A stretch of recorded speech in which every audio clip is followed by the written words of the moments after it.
Hi, I'm John Murgis. I'm a licensed independent clinical social worker based out of the Twin Cities of Minneapolis and St. Paul. I'm in private practice now, and my practice focuses on the needs of young people with an autism spectrum disorder and their families. In particular, I'm very interested in helping the young people develop social ease, social confidence, and social enjoyment. If you want to learn more about my work, how I do it, what the groups are, you can visit me at www.johnmurgis.com. You can also buy my book, which is Social Enjoyment Groups for Children, Teens, and Young Adults with Autism Spectrum Disorders, Guiding Toward Growth. It's published by Jessica Kingsley in London, and so it's available all over the world. I find it on Amazon.com as a hard copy and also as an ebook. You can also find it at www.autismshop.com. That's a local business here that not only has books, but has a lot of other really good material for if you're looking for some help in working with your autistic child. Okay, I've worked with young people with autism and Asperger's for about 30 years. I started about 30 years ago in the public school system, and I worked 26 years in the public school system. I've seen probably over 500 kids, and during that time they've taught me a lot. The basic thing they've taught me is that I needed to get beyond the diagnostic language that's in the DSM-4. If you look at the DSM-4 and it talks about autism, Asperger's, pervasive developmental delay, you'll see language like marked impairment, failure to develop, and lack of. Now to me that kind of meant those things were present when the young people were in kindergarten, and that was going to be present when they were young adults. There wasn't a lot of hope. It was static. I've come to understand by working with the young people that that's not accurate. And I better understand this now by thinking of autism spectrum disorder as a delay in the brain's development of the ability to process information. A delay. It's going to come later, but it's going to come. The MRIs that have been taken of young people with autism and Asperger's show that their brains light up differently, that information is moving differently through their brains. Their brains are structured differently. One of the things that happens is that the development of neural pathways, the things that connect up the brains that allow us to do complex things, that's delayed.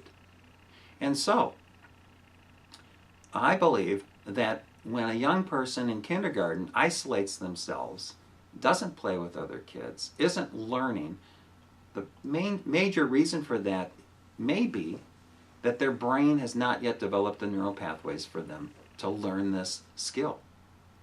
And so they move away from it. That would seem logical. Later on, they will develop the neural pathways. However, now they're in second grade, third grade, heck, maybe 10th grade. We have to figure out a way of teaching them a skill that most neurotypical children learn when they're in kindergarten. This way of looking at things was extremely empowering for me. It meant that the development of social confidence, social ease, social enjoyment is a skill. And because it's a skill, I could teach it. And because it's a skill, my young people could learn it. They could learn to be better. You know, they're probably not going to become game show hosts, but they can learn to have enough enjoyment in social interaction to be successful at work, be successful in life, to have friends, to go out and do things. And that's what the young people I work with are doing as young adults. In looking at it that way, learning social ease, social confidence, social enjoyment is similar to learning everything, and we learn everything in steps. I thought about the way I learned how to play golf. When I was young, I played baseball and tennis, and I just kind of picked it up and was kind of natural at it, and was pretty good. When I got to be an adult, I decided to pick up golf. Wow. I have no natural ability. I have no natural swing. It was tremendously frustrating. I was ready to quit, and then I realized I could hire a coach. I could hire a teacher, and the teacher broke things down for me. The coach taught me how to stand. They taught me how to grip the club. They taught me how to do a backswing, how to make contact with the ball, how to follow through. And after teaching me these pieces, they taught me how to smooth it out and make it one smooth motion. I'm still not a very good golfer, but I can hit a few sweet shots every time I'm out there, and that makes it worthwhile for me. I don't have a lot of natural ability, but I could improve. Think about it that way. The young people with ASD don't have a lot of natural ability in social ease, social confidence, and social enjoyment, but they have some and they can improve. Break it into steps, but do more than that. Because this is going to be really, really difficult, we have to break each step that a neurotypical child might be able to achieve. We have to break it into smaller steps.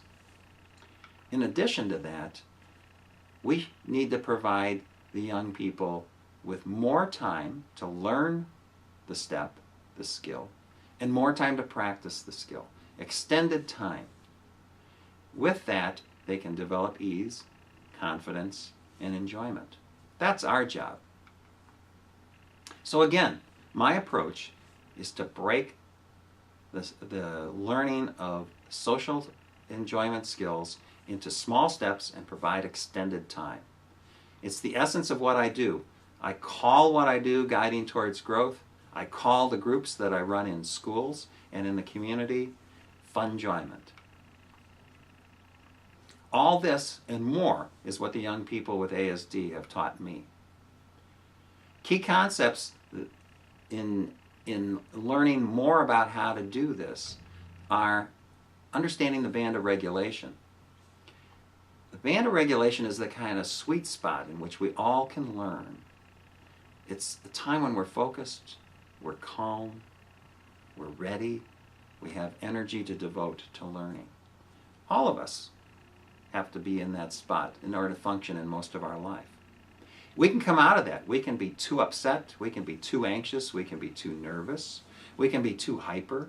We know we can come out of that in a way that makes life difficult for ourselves and for the people around us. We also can come out of it in the other direction and be too tired and too listless and too bored, maybe too fatigued because we've been learning so much we just can't take one more thing. So we have a band, but the band for the young people with autism and Asperger's is narrower. That means it's going to be our job, especially when they're young, to make sure we set up the conditions so that they're in the band and they can learn. That's our job. We can do it. What helps us do that is understanding that they face 10 hurdles in getting into that sweet spot. I've identified the hurdles, and in future videos, we're going to talk about each one, and I'll invite parents to talk about some of them and to describe how their child struggles with that hurdle, but also describe what they have done and what we have done to help them learn. Like I said, those will be the future videos. You'll be able to find out about them by visiting the website, www.johnmergis.com. There are also links there to a series of radio broadcasts that I'm participating in and a few podcasts that accompany those radio broadcasts. Thanks for listening. Again, more information is at my website. You can call me if you wish. There's my number, and I'm on Facebook. I look forward to talking to you again.